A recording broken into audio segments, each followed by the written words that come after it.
வணக்கம் மக்களே. தமிழக அரசியலை பொறுத்த வரைக்கும் நேற்று முழுவதும் பெரும் பரபரப்பாக்கப்பட்டுச்சு. மக்களுக்கல்ல, அரசியல்வாதிகளுக்கு. ஆம், தமிழகத்தின் முன்னாள் டிஜிபி திரு ரவி ஐபிஎஸ் அவர்களோட தேர்தல் கருத்து கணிப்பு.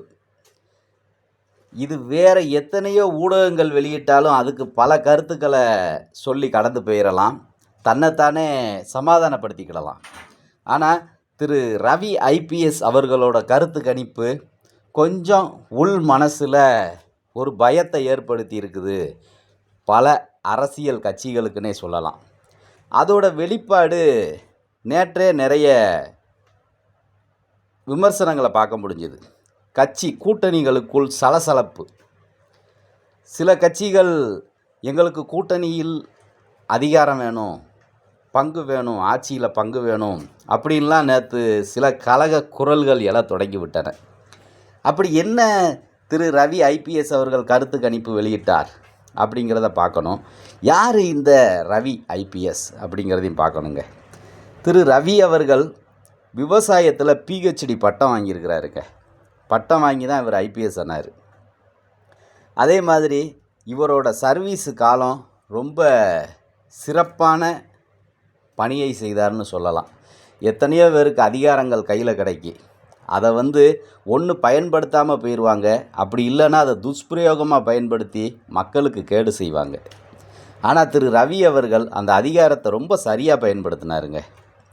ஃப்ரெண்ட்ஸ் ஆஃப் போலீஸ் அப்படின்னு இவரோட காலத்தில் இவர் தொடங்கியது. கிட்டத்தட்ட 40,000 வேலை இல்லாத இளைஞர்களை அந்த ஃப்ரெண்ட்ஸ் ஆஃப் போலீஸில் சேர்த்து விட்டு அவங்களுக்கு இந்த நாட்டு மேலேயும் நாட்டு மக்கள் மேலேயும் ஒரு அக்கறையை ஏற்படுத்தி அவங்களுக்கு ஒரு நல்வழியை காட்டினவர். அதே மாதிரி திரு ரவி ஐபிஎஸ் அவர்கள் குழந்தைகள் மற்றும் பெண்கள் பாதுகாப்பில் ஏராளமான சிஸ்டங்களை செயல்பாட்டுக்கு கொண்டு வந்தார். அவரோட காலகட்டத்தில் பெண்கள் குழந்தைகள் பாதுகாப்பு அதிக முக்கியத்துவம் கொடுக்கப்பட்டுச்சு. அதே மாதிரி ஒரு சிறந்த வீரன்க இவர், விளையாட்டு வீரன், துப்பாக்கி சுடும் வீரன். இவரோட குறி தப்பாது, அந்த அளவுக்கு துப்பாக்கி சுடுதலில் மாவீரன். அதுக்கப்புறம் பார்த்திங்கன்னா நியூசிலாந்தில் 16,500 அடி பெரிய பள்ளம், அதில் டைவ் அடித்து சாதனை பண்ணார். அதுக்கப்புறம் பார்த்திங்கன்னா பேட்மிண்டனில் காவல்துறையினர் அணிக்கான பேட்மிண்டன் அணியில் இவர் தங்கப்பதக்கம் வெள்ளிப்பதக்கம்னு வாங்கி குவிச்சிருக்கிறாரு. அந்த அளவுக்கு விளையாட்டுத்துறையிலையும் சரி. இன்றைக்கி ரிட்டையர்ட் ஆகிட்டாங்க. அப்படி ரிட்டையர்ட் ஆனாலும் இன்னும் ஃபிசிக்கலாக ஃபிட்டாக இருக்கிறாருங்க ஆள். டெய்லி உடற்பயிற்சி எல்லாம் பண்ணி அப்பேற்பட்ட ஒரு ஆக்டிவான ஒரு மனுஷன் ஒரு கருத்து கணிப்பு வெளியிடுறாருன்னா பரபரப்பு இருக்க தானே செய்யும்.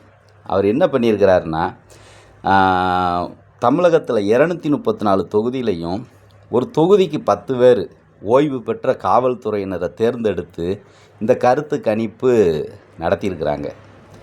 அவங்க யார் அப்படி கேட்டாங்க அப்படின்னா, முதல் நிலை வாக்காளர்கள், இளைஞர்கள், இளைஞிகள், அப்புறம் வயதானவர்கள், ஆண்கள், பெண்கள், அப்புறம் நடுத்தர வயது உடையவர்கள், வேறு வேறு அந்த சாதியை சேர்ந்தவர்கள், வேறு வேறு மதத்தை சேர்ந்தவர்கள், இப்படி கிரிட்டேரியா பிரித்து அவங்கக்கிட்ட ஒரு ஃபார்மு கொடுத்து அதை ஃபில் பண்ணியிருக்கிறாங்க. அதன் மூலம் கிடைச்ச தரவின் அடிப்படையில் தான் அந்த கருத்து கணிப்பு வெளியிட்டிருக்காங்க. டிவிகே கட்சிக்கு 121 எம்எல்ஏ சீட்டு கிடைக்க வாய்ப்பு இருக்குது அப்படிங்கிற அறிவிப்பு தான் தமிழக அரசியலில் பரபரப்பை ஏற்படுத்திடுச்சு.